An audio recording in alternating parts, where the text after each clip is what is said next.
bore. Let's start with BTV, please.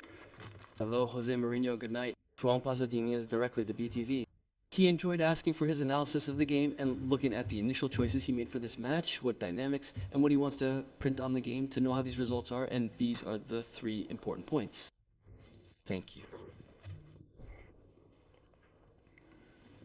Great victory, great game collectively and individually. I don't have the only player on the field who didn't make a great game. Meer time, while it's inevitable that they'll each eventually stand up, I genuinely believe they functioned as a truly outstanding team. From a defensive point of view, great cohesion, great interpretation of a difficult game in which we defend the area against a team that creates very difficult tactics to counter. And then with the ball, eagle that we think they will interpret them well, the things will be well. And Ivanovic has said a lot in depth, encountering a way of playing that is much easier. It is much easier for them, players who play in support, and it is much more difficult for them, players who jump in depth. We put a lot of people for me. These guys were better at attracting the centers of the attackers, and then Ivanovic was the one who was pushing deep and attacking the spaces and breaking. We broke with the defensive compactness that Napoli usually has. After they were out and we were playing a great game. Today, it will still be very, very, very difficult. Even those who specialize in attacking Benfica, I suspect, will find it very challenging to do so today, regardless of how hard they try, because Benfica truly played a remarkable game today. Now background. No. She had, in the days leading up to this interview, criticized Benfica's performance against Sporting. Today, he enters well on both sides. In the first phase, he immediately scores. One of the things he'd been working on all week was the need to quickly neutralize the pressure coming from Naples. Thank you. In terms of preparing for this game, the work we did was very similar to what we did when we faced Sporting. It was very similar. We defined the principles after different moments of the game. Even processing them is difficult, yet we attempt to do it very systematically, aiming for a highly objective approach at all stages. Against Sporting, as we fear a mistake, an initial mistake that kept us in the goal. The goal takes a period of tranquility, and the team's performance was not complete because it was not the first to the last minute. Today, things were different, even though they were very strong, the first to the last, against a very strong team. They're not only Italian champions, they are 2-time champions in the last 3 years. If I am not mistaken, a very strong team with very strong players, with a fantastic coach. Only the Benfica today was actually much better. The game is not there, it was divided. It's not there, do not do it. Here, please. Also, good night, Jorge Reyes for the news. Jose Mourinho, in the last 20 years, we also said that the newcomers who came here to watch this game will grow to hear and the achievements of Mourinho in European competitions. And you know that the dream of the winners is to return to achieve a European title. And many people say that to achieve this, they will do the same as Jose Mourinho, because Jose Mourinho has done these last 2 decades. This is not too much pressure either. Not because it is unrealistic, it is an unrealistic pressure. The ambition of the supporters is the same ambition that I have. I always put the highest disappointments. But at a time like this, when we are out, it is because at this moment we are out. I know that this does not help you. But if we are now looking at the end of 6 games and we are looking at the classification, I think we are out. Ready, but we are out. Okay, at this moment we are out. You are trying to win the Champions League. Imagine Imagine what it is. Yet I am pleased with the game, end of story. It's not just the game I'm happy about. I'm happy with everything. I'm happy with Sporting's performance. I'm happy with how the team is evolving. I'm happy with how the team is successfully concealing its limitations, because they definitely exist. I am happy that other solutions are gradually beginning to appear one by one. We are a profile of a humble team that lifts everything up as far as it goes, but continues calmly on its path. 15 days ago, we were dead in the Champions League, and now we are alive. Still, we are here with our heads down from the water, but more we are in the fight for survival right now. Let's interrupt this and focus on our upcoming domestic matches. I anticipate we'll have 3 of those before the next Champions League game. Let's go to the Champions League now. RTP. Good night, Jose Moran, Miguel Lunes from RTP. I enjoyed recording here an expression that Mr. Jorge Jesus used many times, which was the artistic note, to make him believe that this Benfica performance had artistic note in its understanding and that it was the best of Benfica since Jose Mourinho. Thank you. Honestly, I'm probably not the best person to discuss artistic notes and deep, in-depth analysis, because recently I've had a real problem with this gentleman here. It's the simple fact that I dislike reading, I dislike listening, but he relentlessly sends me things. He persists waking me up at 8:30 in the morning, sending things, depriving me of sleep. He sends things at 11 at night, and even at midnight. I recall one thing he sent me. It was something along those lines. It was definitely something. Like, the construction of Benfica is a ball in front of Otamendi, and it doesn't do anything else. And then we're doing something better, aren't we? We've already played something. We've given 2-3 passes. And now when we manage to score a goal like we do, for example, the second goal, that if in speeches we had been a team with a different hard jersey, it would have been a very high artistic note.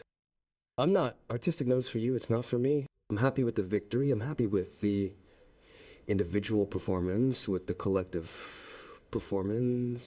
I'm pleased that the Benfica fans are going home with the joy of having won big and important match and of continuing to be alive in the competition, which is what's most important. The goal at the end of the year to play in the Champions League. The goal was to continue to compete for the next 2 games, and that's where we will be. But good night. Cristiano Alves. If you have already said that you are happy with today's game, also with the last game against Sporting, but consider your feelings of today, from here at the Stadium of Luz, with the feeling that the team is already at the point where it expects, or is it still far from where it is playing? Far. The team is getting better, little by little. The team is getting better, as I said before, it's getting better. It is hiding deficiencies, it is hiding limitations, it is finding new solutions. It is starting to know how to interpret different opponents, different ways of playing. Today I have to compact, I have to press high, I have to lower the lines, I have to last 10 minutes and defend with a line of 5 against 2 giants in the area, but some that we were looking for from behind with a very direct game. The team is starting to develop a tactical culture and it's starting to function as a cohesive unit, but obviously we are a long way from what I would ideally like our team to be. However, considering who we are currently, the group of players we are, I think we are doing a very good job of masking our limitations and effectively developing and showcasing our strengths. For example, in addition to the brilliant messages that you mentioned to me, it was that all the Benfica players were piraram since I followed them. But I see that the river has been playing enough, the Dal has been playing enough. There are many people playing enough, but ready. Siga Mourinho. CMTV, no. Good night, Mr. Rotinha. Directly to CMTV. I have said that sometimes I am certain of the choices, but sometimes I can make mistakes. Today there are two different choices in 11, Ivanovic and also Tomas Araujos. How is it that the performance of the two players who want to surprise the followers who were waiting for Antonio Silva and also Pavlidis is guaranteed this? Well, now I would also imagine that I went into the living room with a bag and I was just to see if there was a bag that I had to give to some journalists and also what bag I had to give to Benfica fans in this best phase. Now, this bag is mine. It's mine. It's Scott McTominay's shirt. Was there with your daughter? Of course. Of course. I was the one who put it there. I was the one who put it in there. Was the one who left Pogba at home to put him in there. The least he could do was give him a shirt. He asked me, what gift would you like to give Benfica to the Benfica fans? I know that there's a lot of thought behind it. The decisions we make are the result of thorough analysis. I know this rigorous process sometimes irritates the young men I work with. They might even hate me at times. My persistent nature and my unwillingness to let anyone go home before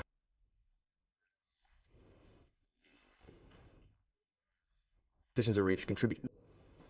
And we think that against a player who goes deep like a shot, who is very fast, who is very powerful, who deviates from being on the field, our fastest player, which is Tomas Jose, is not as fast as he is outside the defense. And on the other side, against a team that is a defender to the home, and that players who approach the areas of the middle field can be opened up to be able to be corralled.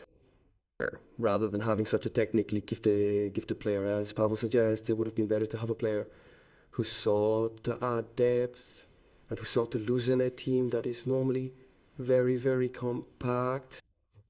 I always say that all coaches, not just my own, I think all coaches make good decisions. To begin with, each of us makes a good decision, but it's the players themselves who determine whether that decision is ultimately good or bad. And today, they were the ones responsible for me, because I did well, because there were two good individual performances that created a relative difference between the eagle that we were when they were not playing. They left us the eagle that we idealized. They left us the eagle that we thought was important for the game. But this is something for the Portuguese company, trying to be fair with those who have fewer opportunities. A bullet in the net. Good night, Mr. Diogo Ribeiro, a bullet in the net.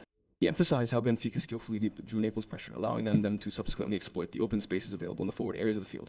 I would like to perceive this construction of the embodied game, which was of individual and collective importance on one side, from Barenge to the left, and achieve a certain shape towards the frontal game alone, and then a second time the Ornisha, who managed to make movements in full width. In the Benfica's build-up play, what was the importance of these two players?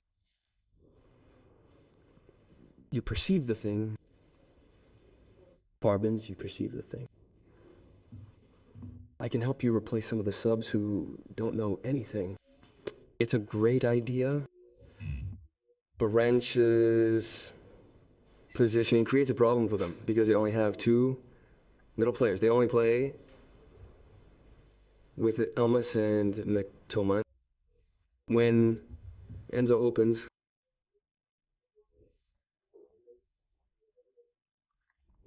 he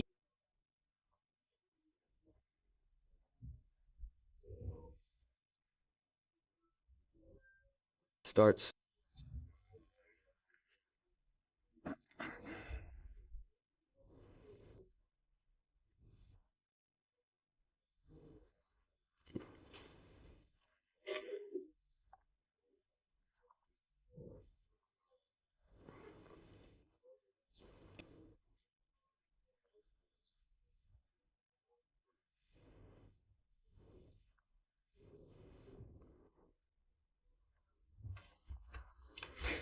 Come on, good night, Henrique Mateus on TV and CNN.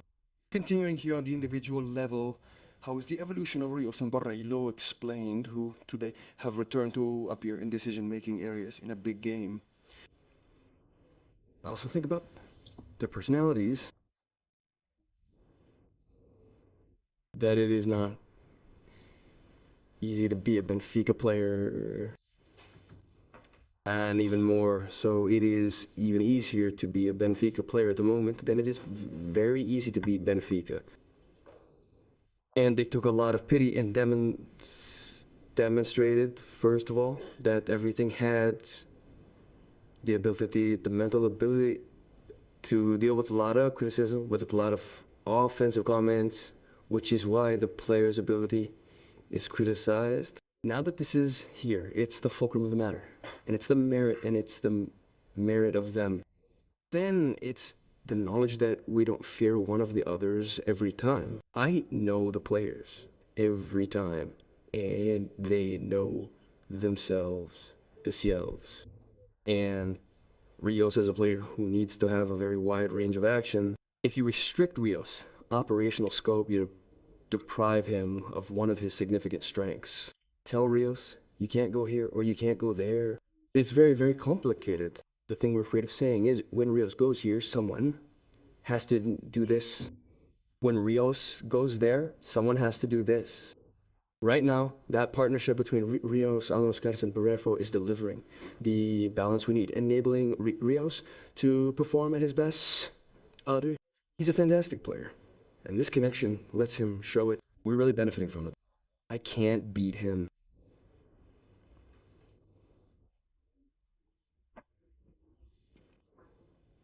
Hello.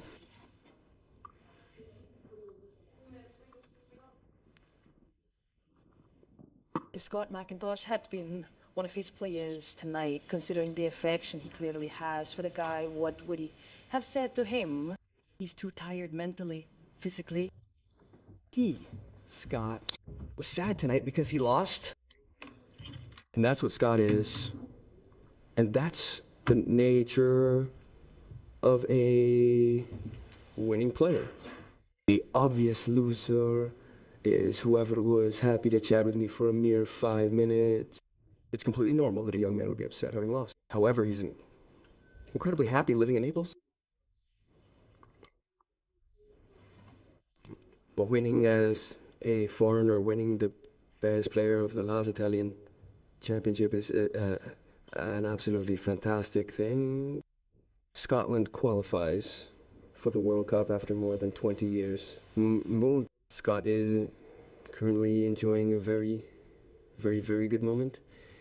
And the role I played with him, that of giving him his opportunity to play in Manchester United, is something that will always remain.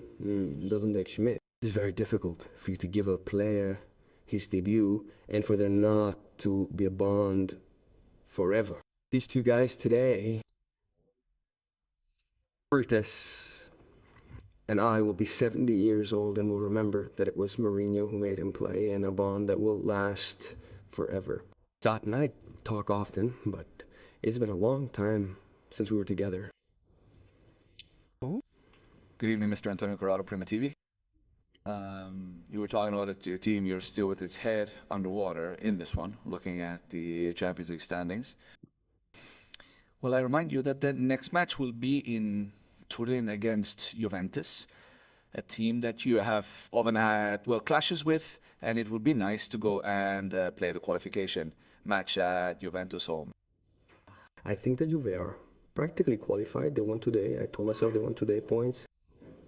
9 points. Juve are practically there. They will be missing a point, something in 2 games.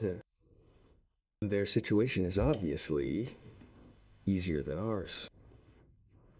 It's difficult to say for sure, but I don't think 3 points will suffice. I estimate we need 4 at the very least. The situation is difficult, very difficult for us. But Benfica's schedule is absurd. The first game was with Karabakh, which is a game that you have to win at all costs, but after that, the schedule is absurd. Napoli, Juventus, Real Madrid, Bayer Leverkusen, Chelsea, Newcastle. The schedule is utterly insane.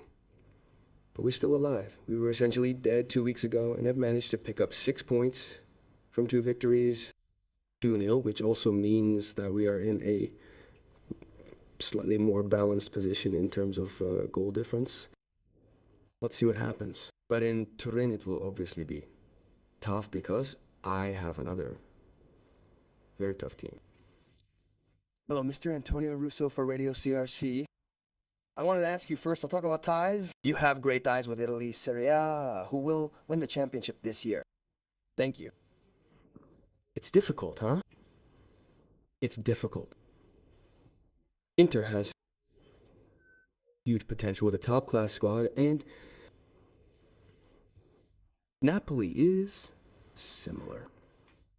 Milan, on the other hand, only plays 1 match a week.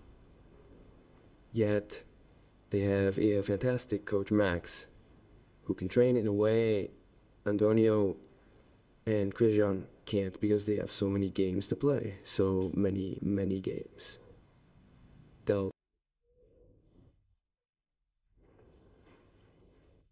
Unfortunately, I believe the winner will be one of these 3, as I would love it very much. I would also go to the Circus Maximus, but I don't think so. Finish, please. Good evening, mister. Earlier, you mentioned McDominay's gift, a shirt that the player gave him. Perhaps you could share with us a little about this short skit. No, nothing. At the end of the game, we met up, it's normal. I met Leo. I met Scott, it's normal for players who know each other. David Neres went over there to talk to his former Benfica teammates, and it's normal things. Scott might remember that I have a really nice collection of shirts, a nice collection, and he gave me this normal gift. Yeah, this normal gift. Good luck.